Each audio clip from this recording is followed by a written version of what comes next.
We spoke to Ramzi Baroud, who's a journalist and the editor of the Palestine Chronicle. We asked him what the situation on ground is and what he has been hearing from his friends and his people on ground.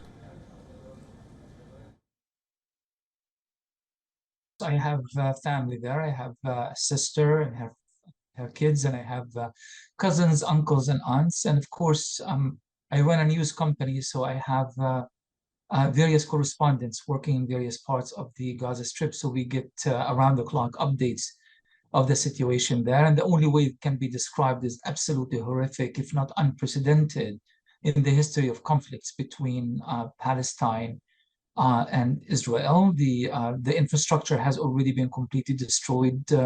338,000 people have been made homeless. If you do the math, that's about 12% of the overall population of Gaza. If this trend continues as it is, it could be the matter of time before all of the Gaza population will be pushed out of their homes. We also asked him about the urgent need for aid in Gaza and the humanitarian situation. Listen in. The United Nations also very recently, about an hour or so ago, they said the situation is extremely difficult, and they called for an urgent humanitarian truce. Israel made it very clear that there will be no truce, and they threatened even Egypt, which is an ally, at least the Egyptian government is an ally of Israel, and they said if any caravans of food or supplies will try to arrive to Gaza through the Sinai Desert, they will be shot. So we have an extremely tense situation, but more urgent than the war itself is that you have 2.3 million people with no running water, with no electricity, with no food, and hospitals ran out of medications, ran out of emergency supplies. So we are dealing with really a situation that we don't even know how to mentally process, let alone know how to deal with in practical ways. Mr. Baroud also shared his insights on the prospects of a ceasefire.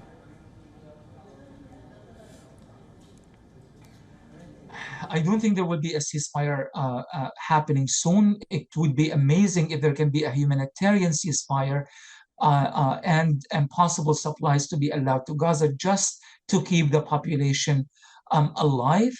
But I don't think Israel is going to settle for a ceasefire anytime soon, simply because they feel that they need to avenge what has happened. They need to prove to an Israeli audience that the Israeli government and army are still powerful and they have the upper hand over Palestinians. And that's really a major issue here, because Israel has never in its history experienced Palestinian resistance of this intensity before. And because of that, the credibility of the Israeli government is on the line. The image of Israel, this powerful country that is able to hold Palestinians under occupation, under an apartheid regime, and is number 7 seller of military hardware and software to the rest of the world. The fact that they couldn't protect themselves and that the army basically fell apart is quite an embarrassing chapter in Israeli history as far as the Israelis are concerned. So they are not going to reach a ceasefire anytime soon. They feel like they need to exact a price in blood and gore in Gaza, and they are going to carry on for the foreseeable future, unfortunately. We also spoke to Mr. Baroud about how he sees the Israel-Hamas war changing the complexion of West Asia and also its larger impact on the Palestinian cause. Listen in. I feel like there's a lot of geopolitics that we haven't, or is not being discussed here behind the purpose and the motives of this operation. Let's just backtrack just a little bit. The Arabs have been normalizing with Israel at a rapid speed.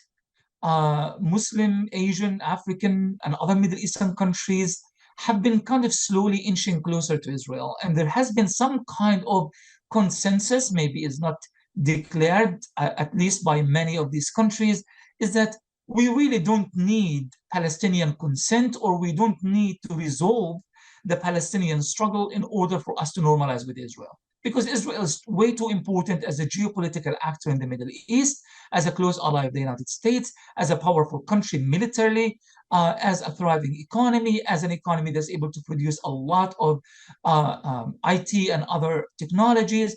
For us to marginalize Israel for the Palestinians. Who are the Palestinians anyway? They are refugees, they are oppressed, and they are, at best, they are victims.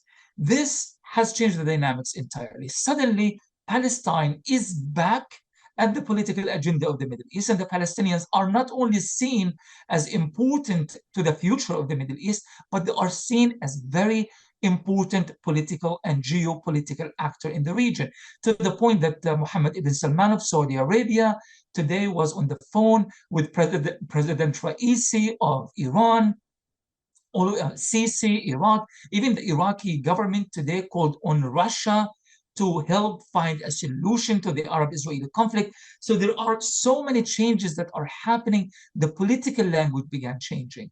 And there's a growing awareness now that it was a big mistake to think that normalization and stability in the Middle East would be possible without the Palestinians being a very important factor in that.